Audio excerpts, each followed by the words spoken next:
All right, welcome back. You are watching TV47 Weekend Edition, and it's time for Her Say. And like I had mentioned earlier, tonight we are hosting Catherine Musakali, that is the founder of Women on Boards Network. Tonight I'm stepping in for Linda Lela, and on the side I was trying to tell our guest tonight that I love this show of hers, because it gives the guests the opportunity to really just tell us about themselves, who they are, because this show is all about their say, what they have to say. Now, Catherine is an advocate and also the founder of Women's on Boards Network, like I've mentioned. I'll just give you the chance to introduce yourself to our viewers, Catherine, kindly. Thank you very much, Anne. Thank you for having me tonight. Good evening, viewers. My name, as you have heard, is Catherine Musakali. I am a lawyer by profession, but one who has focused more on corporate governance, which is something I love to bits. I am a wife, actually. 28 years ago, I walked down the aisle today. Awesome. So today is our anniversary. Happy anniversary. Thank you very much. Thank you very much.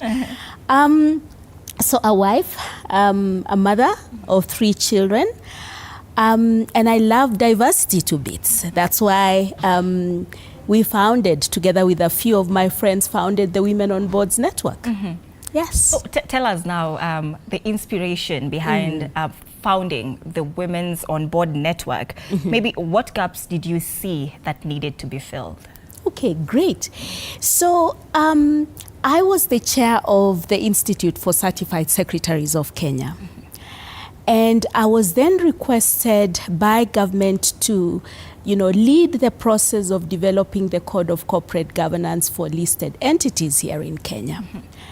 I did that, I finished that. And then I was asked to lead the development of the Code of Corporate Governance for state corporations, Mwongozo. Soon thereafter, I then led the development of the Code of Corporate Governance for private entities. Now, one of the things that we stuck in those codes was that boards must be diverse. But every time, whenever we looked around, boards were not diverse. The female representation on boards was very, very low. And we would ask the question of board members, why don't we have women on your board? And they would say something like, where do we find them? And others would say something like, but even the one we have on our board does not speak, Catherine. Why do you want another one? And we said, okay, I sat back and I said, I can continue asking that question, or I can do something about it so that the response to me in the future is totally different. And so I approached 3 of my friends. One of them is male, Calvin Nyachoti is male, and Kirote Morianjiru and Rose Lumumba. And I said to them, why don't we put together a platform that brings together women? We build a database where, companies looking for board members, female board members for that matter, can come and really, find whoever they're looking for there. But in addition to that, in response to those who are saying the one we have on our board is not speaking, why don't we continue building the capacity of those women? And why don't we make sure that there is always a pipeline for board-ready women? And so we came together in 2014, and hey, the Women on Boards Network Kenya was born. At the time we were launching the network, we had like 2 members and ourselves. Right now, we boast of a membership of over 1,000 registered members. Amazing. Yeah, and we have now started a junior wing as well. So in addition to making sure that we have women who are capable of sitting on boards now, who are ready now, and we have a pipeline, that pipeline has now been extended. And we have a membership of both girls and boys of the age around 12 up to the time they get their first job. So we are developing their leadership skills right from primary school, up to secondary school, up to university, just to make sure that that pipeline of leaders is there. All right, so you're saying the Women's on Boards network is not only for the women, but also you're trying to just give inclusivity by also bringing these young men on board. But now you've also mentioned that they're saying that some women, even the women we have on our team, is not speaking. What are you doing as the WOBN to ensure that the women right now that you're mentoring are taking up space and are more confident on boards? You know, I think that response was always an excuse. The truth of the matter is that if you have only one woman on your board, you're most likely not to, going to make her feel included. And history and studies have shown that when you have at least 3 people of the other gender on your board, they tend to be more effective. And so our constitution, for example, that talks about the 2/3 gender rule was not wrong in coming up with that. At Women on Boards Network, even our board itself is diverse. So we have 2 members who are male on our board. But coming back to your question, what are we doing to develop those women? Right. You know, keep them upskilled and you know, sharing. We call it a network because we share knowledge across the network as well. So we have a number of programs that we run on an annual basis. Every month we have something going. We start with things like board talks, where we just come together and talk about something topical, something about how can you be, you know, a good leader, how can you be a good chair, how can you develop your leadership skills as a woman. We have mentorship programs. Some of those mentorship programs are group mentorship programs, and it's about general leadership, board leadership, but it is also about, you know, some of the things about women leadership that are so specific to women. That you'll only perhaps learn from other women. So we have mentorship programs. We have board profiling sessions as well, where we say to our members, you know, when you are looking for a board position, don't present the CV that you present when you're looking for a job, because they're totally different. So we help our members prepare board profiles as well. We also have one-on-one. Sorry to cut you short. No problem. Board profile look like? Sorry, how? The board profile that you say it should not look like now a CV. How should this board profile, when applying for a board position, look like? So a board profile, first and foremost, is a very short document. You know, if you can make it 2 pages longest, that's best. It is different from a CV because it speaks to your role in strategy as a leader, your role in policy development as a leader, leading organizations and leading people. But a CV, you know, a job, thank you very much, a job, where you're looking for a job, you want a CV that talks to your technical skills much, much more than your leadership skills. A board profile, on the other hand, just wants to emphasize your leadership skills, particularly in the area of strategy and policy. And it should not longer than 2 pages max. Awesome. Yeah. So we have those programs. We have one-on-one mentorship programs as well. We have actually partnered with Columbia University, Columbia Global Centers, and Lead Women in Malaysia to put together a global program. Because we're saying, you know, Kenya is too small. We want our ladies from here in Kenya sitting on international boards as well. And they are there, some of them are there, but we want more representation on international boards as well. So we have a 6-month program that prepares women for global board positions. The graduation usually happens in Paris. This year we are taking the alumni to Italy. So really excited about those. We have the annual conference as well. Actually, the annual conference is coming up next week in Mombasa. 3 days of impactful learning, 3 days of, you know, mentorship, heart-side conversations, networking and learning from each other, and of course having some fun. Right. Yeah. So how is it like, as the founder now, the eye behind the Women on Boards Network, how is it like for you running such an organization? I love it. I love it. I love it to bits. So I have my own consultancy that just focuses on corporate governance, but I find that I'm spending more time at Women on Boards Network, much more than my own consultancy. But for me, and the joy of a woman just walking up to you and saying, Catherine, if you had not encouraged me to apply for that role, I wouldn't have. And you know what? I got it. If you hadn't encouraged me to, have confidence in myself, I would not have gone for X opportunity. That gives me joy. The joy of just watching the young ones grow in their leadership role. I feel so fulfilled. Awesome. Now, you've been running for over a decade now. What are these challenges that you're seeing that as women we are facing when you're trying to take up leadership positions, especially now trying to get into boards? What are these challenges that you're seeing we are facing? The truth of the matter is that for the longest time now, boards have been male-dominated. And because they have been male-dominated, the board members who have been on boards will look for people who speak like them and talk like them and act like them. That's another man, right?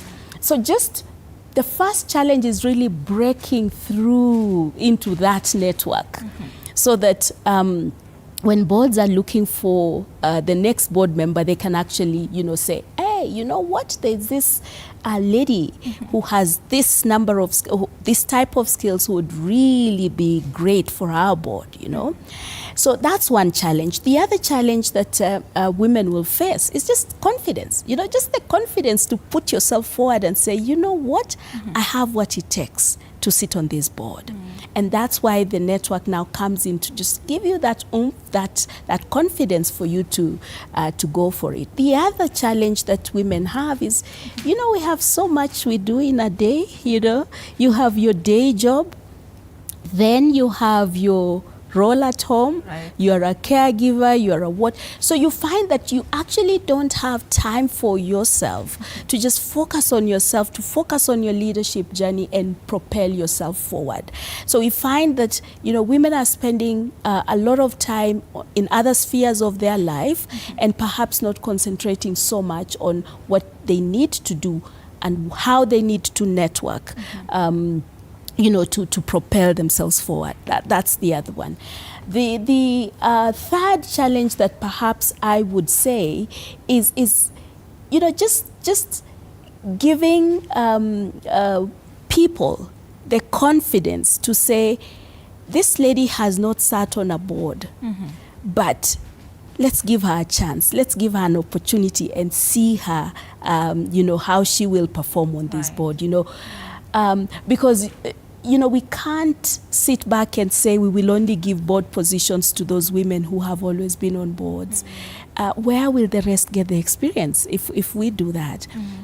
And that also brings me to the question of youth on boards as well, because it's a very important question.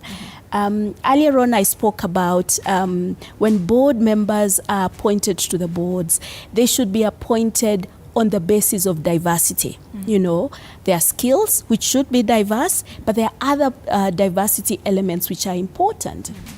And those diversity elements could include things like age, So if, for example, our customer base is predominantly youth and our average age on the board is 65, there's a disconnect, isn't it? Right, with the target market. Absolutely. So who tells us what the youth are looking for? And so just ensuring that as we are building that pipeline, we are addressing all areas of diversity as well. As much as we are, propelling women, we must also ensure that those boards that we are developing are diverse. Yeah. So, Catherine, how do we get these opportunities as women? How do we now get a seat at the table?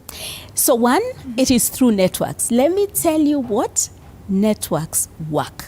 And whoever coined the phrase, your network is your net worth, was not wrong. So it is about going out there and putting yourself out there, putting your profile out there. What does your social footprint look like? What does your online presence look like? So just putting yourself out there and telling people, I am available. Walking up to people have a say on boards to say, I am actually looking for those boards. So that's the first one. The second one is, of course, join the Women on Boards network, because people are now coming to us, companies are coming to us and saying, can you please give me a number of profiles that I can have a look at?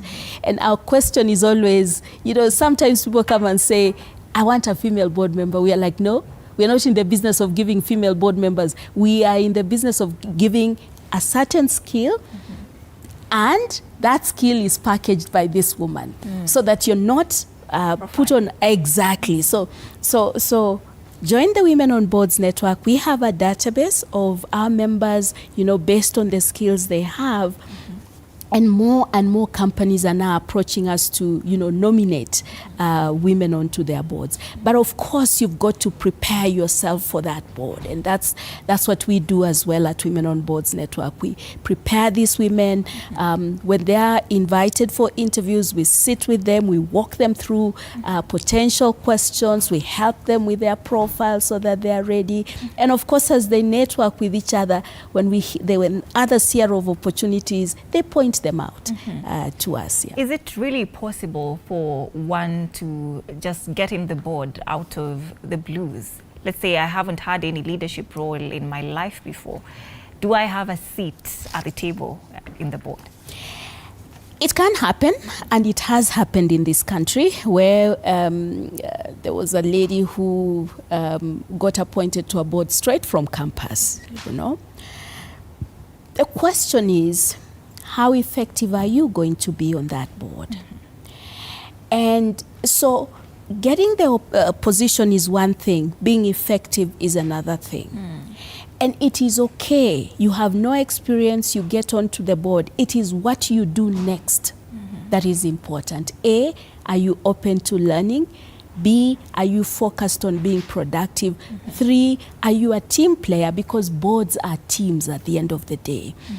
So yes, you can be effective, but I tell you, if you're prepared for that board position, then it's not as scary as it would be if you were not.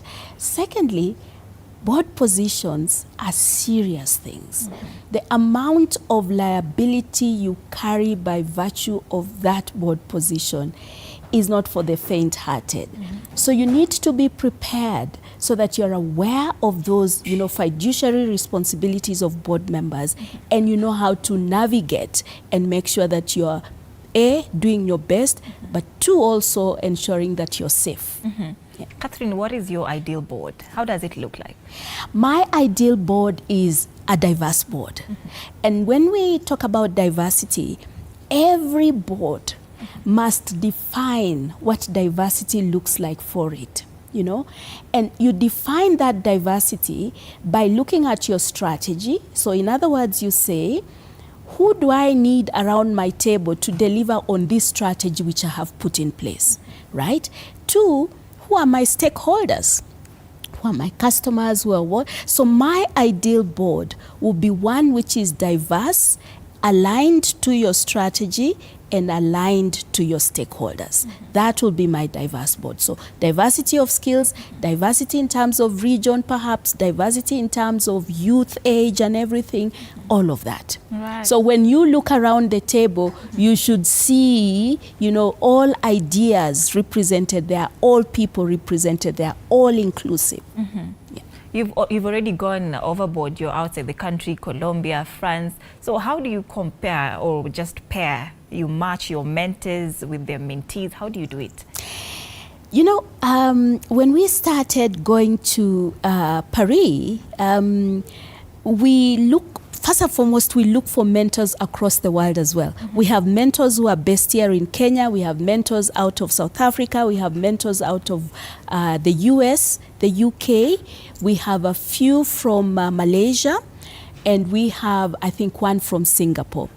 So how do we pair them? We first ask the mentees how they see themselves in the future and what need they are trying to address with the mentorship that we are presenting them. So for example, if you say that your ideal board is an NGO board, a not-for-profit board, and that you're therefore looking for a mentor who can help you navigate that space, we will then look for a mentor who has walked that path and been on NGO boards. So we pair them depending on what the mentee is looking for. Yeah. Catherine, you have quite a very rich profile. And I also mentioned an advocate of the High Court of Kenya. I'm interested to know if you also practice this, or how do you now marry it with the Women's On Board Network? So I am an advocate of the High Court of Kenya, but I have focused more on corporate governance. Right. So I run a consultancy in matters corporate governance. So I work mainly with boards, helping them put together effective corporate governance frameworks, board evaluations, board development, governance audits, development of board policies, so on and so forth. So quite aside from the Women on Boards network, then I run that practice, which is very much aligned with the law as well. That's 11 years. 11 years. Absolutely. It's been 11 years of joy. It's been 11 years of joy, and you can see the growth. You can see the growth. I mean, when we started, like I said, when we were launching, we were just about a few members in the room. Now we have 1,000+ paid up members who are ready to sit on boards. But not just that. We are also seeing the face of the corporate boards changing. About 5 years ago, the percentage of women sitting on boards was about 23%. When a study was done about 3 years ago, it was found that we had moved to about 36%. We're in the process of now doing another study following that, and I'm quite sure that we will have moved from the 36%, and so that gives me joy. Do you see a future where maybe now women on boards, where we will be now 50-50? Our society is very patriarchal. Now, do you see a future where one day women maybe will take a space in boards? Absolutely. I see it coming. I see a future where this conversation is no longer relevant. Because you know what? We have broken through it, and it is now about, just men and women supporting each other. Right now, there's a huge gap because we are not where we need to be. And I would be the last one to say that we would want boards that are all female. No. Boards must be diverse. Right. They must have both men and and women on them. And so looking for that time when there is that gender parity on the board and also age parity on the board would be amazing. And I know it's coming. Absolutely. So how do you see the Women's On Board network evolving in the next years? You're now 11 years in, you're over a decade. How do you see yourselves evolving? I see us moving more now into, developing data, because a lot of board decisions are going to be based on data going forward. So I see the Women on Boards network now developing a lot of data that they can share with boards, literature for boards to learn from, so on and so forth. Holding the younger ones to come into boards, so on and so forth. I see the Women on Boards network actually publishing. That's where we would love to be. Yeah. Awesome. We'll be here to just to clap. Thank you. Thank you. Any Thank leadership you. insights maybe for somebody aspiring to be up there in the boards, a woman? Any leadership insights for us? Every human being has a lot of potential. it is what you do with that potential that matters. And so if you desire to sit on the board, visualize it, desire it, but do something about it, which is develop your capacity to sit on the board, develop the skills to sit on the board. Most importantly, the emotional intelligence to be effective on a board. Why is that important? Because boards are places where you're working with other people. You're working with other board members, you're working with members of management, you're working with other stakeholders. The successful board member is one who exercises a lot of emotional intelligence. Awesome. Now, maybe just as we wind up also, has the mission and vision of WOBN changed since its inception in 2014? Has anything changed? I would not say it has drastically changed. The practice or how we achieve that vision and mission has changed. And that is why, for example, we have brought in the junior wing. We have more programs now that will help us achieve our mission, our vision. And we have more partnerships as well. And so the vision, the mission remains, but what we are doing has changed drastically. Yeah. Thank you so much, Catherine. Thank you. We are winding up, but do you have anything to say to our women or our youth? Because now we are talking about diversity, inclusivity. Do you have anything to say to our youth as we wind up? Let's make it happen. Let's make our boards more diverse, because studies across the world confirm that those boards that are diverse outperform the ones that are not diverse. All right. Thank you. Awesome. That is Catherine Musakali. Catherine is the founder of Women's on Board Network, an organization dedicated to promoting gender diversity on corporate boards and in leadership positions. That's it for her.